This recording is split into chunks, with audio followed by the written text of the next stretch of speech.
Ready to go. I'm a guy who just loves arm wrestling like crazy. It's a massive part of my life, and it's just continued to grow in what arm wrestling means to me.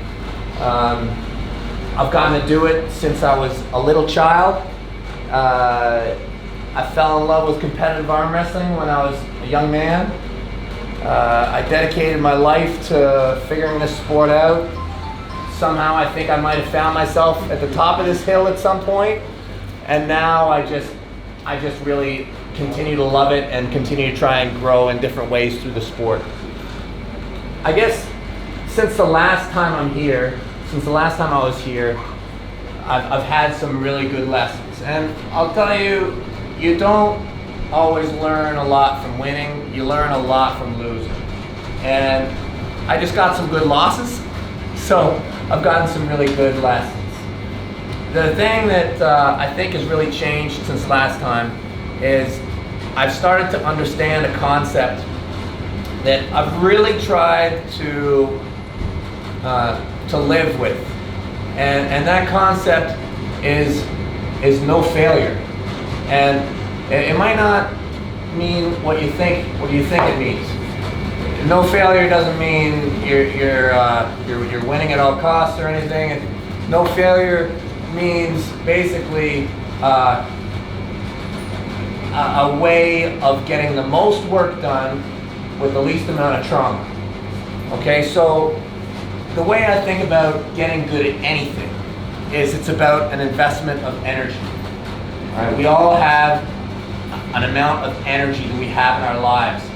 And the more you get freedom in your life, the more you have an ability to invest that energy in any way that you want. And I try to invest as much energy into arm wrestling as my life can comfortably afford. All right? Now, what I've found is that I can invest more energy on a consistent basis if I don't totally trash myself. Okay? And that means no failure to me. So that means, like, when I do a set of an exercise, if I could do it 10 times and die on the 10th set, I might do it 7 or 8 times. If I could do 5 sets of it, I might do 4 sets. I leave my workouts now not being completely exhausted, but still feeling kind of good. And what that means is I can come back and hit the next one sooner, and the next one sooner. And I can give my body the correct stimulus that I need more often. So instead of doing things in kind of a roundabout fashion, I'm kind of becoming more accurate. So I'm giving myself the stimulus that I think is accurate to achieve my goal, and not doing it so hard or so much that I can't continue to make that investment at the most regular period possible. Okay? So this is something that I've kind of struggled with over the years, because I feel like in North American culture, we're raised off this no pain, no gain. The guy who puts his head down and charges through the wall the hardest is the real champion. And there's a lot to that. And on game day, I think that this is the mentality that you have to have, but that's game day, okay? Training is different. People, shouldn't say people. There's 3 kids that live in my house, okay? And I care very much about their success. So I've been very hesitant to tell them anything, because I feel like when I say something, I screw it up.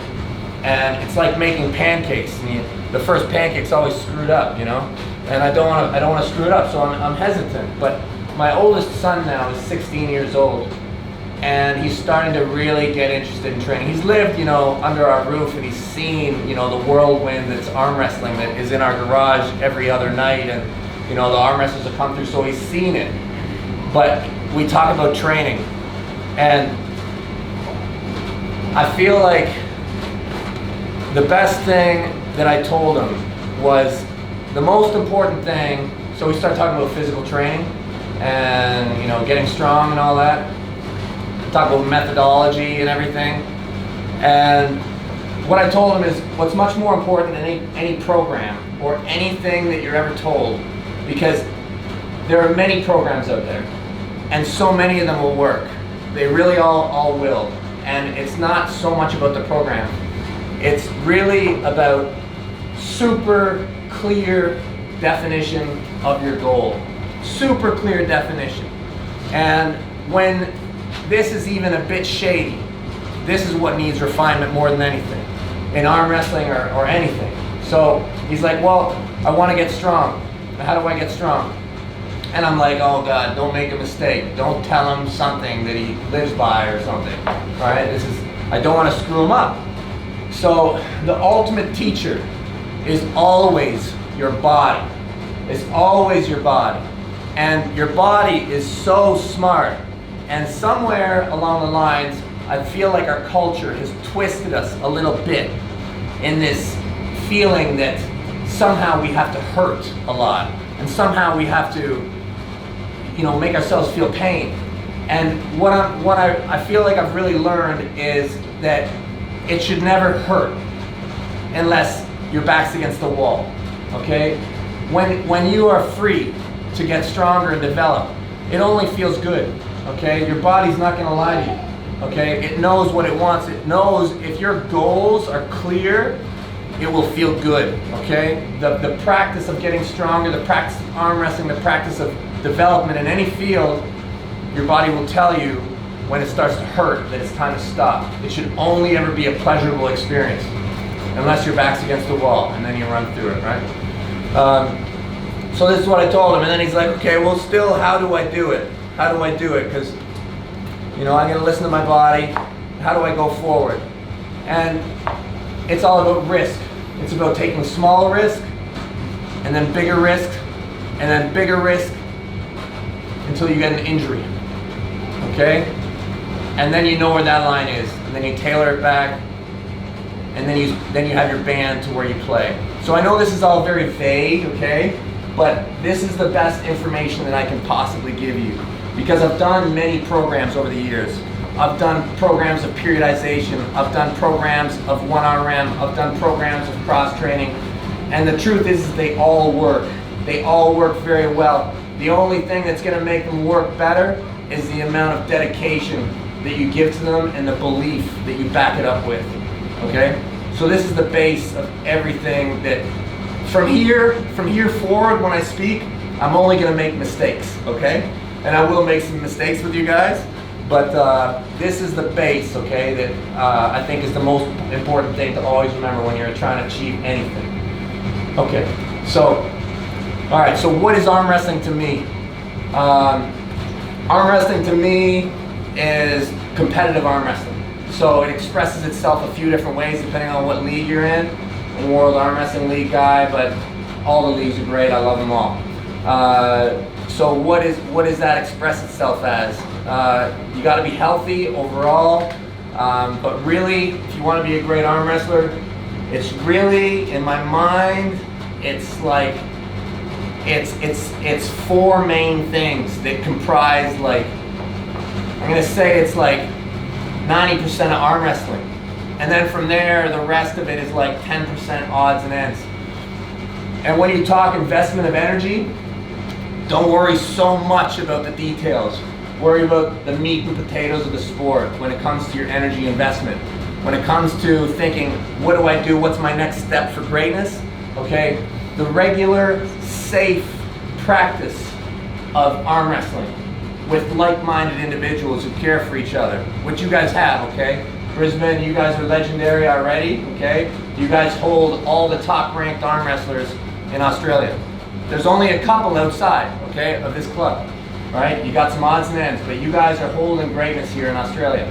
Okay, so you got that. Okay, so regular practice where you can bounce ideas off each other, test your theories, make sure you're getting stronger as a unit. And then arm wrestling, you always have to consider safety in any program. If you don't have safety, your investments are not going to work because you can't invest. You get hurt, you can't invest. Or you have to invest in like a strategy that's not really on point, okay? When you want to invest in yourself to get better at arm wrestling, it's strength, okay?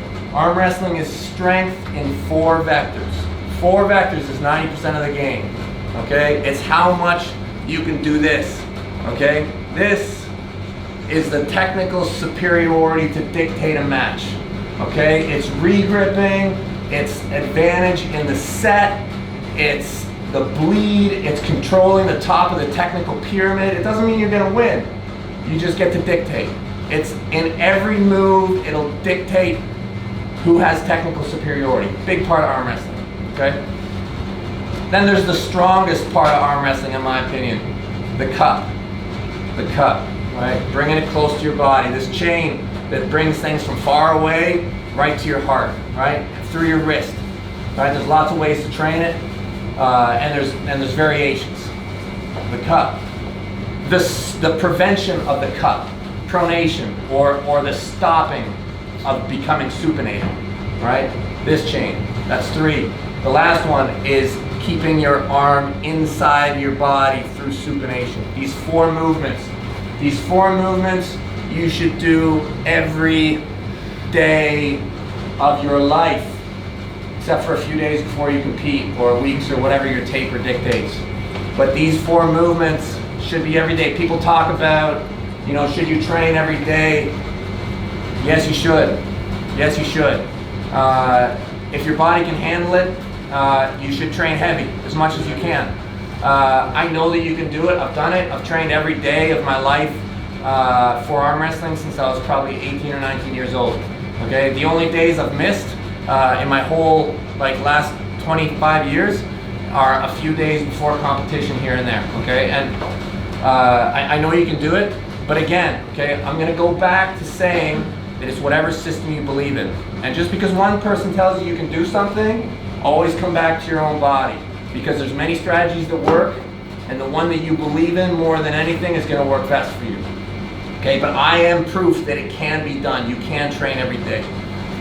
I go to bed at night, and my last thoughts are of my workout the next morning, okay? Pushing it that next step further. Every morning, the first thing on my mind when I'm lying in my bed with my eyes open is I'm gonna accomplish that next step forward in my sport. So anyways, that's just like a little bit of the way I see the sport, the way I see people develop for it, the way I see you kind of get on your path to greatness in this game. Clearly identify your goals, practice the sport in a safe and like-minded environment, and get beastly strong, okay? Yeah. By safe, repetitive practice at intensities that are manageable, that you can continue to do day after day after day. Yeah. So we'll start with that. You guys got questions for me? I'll talk, but really, let's hit that safe and good practice part of it, because that's the really thing we got to do, right?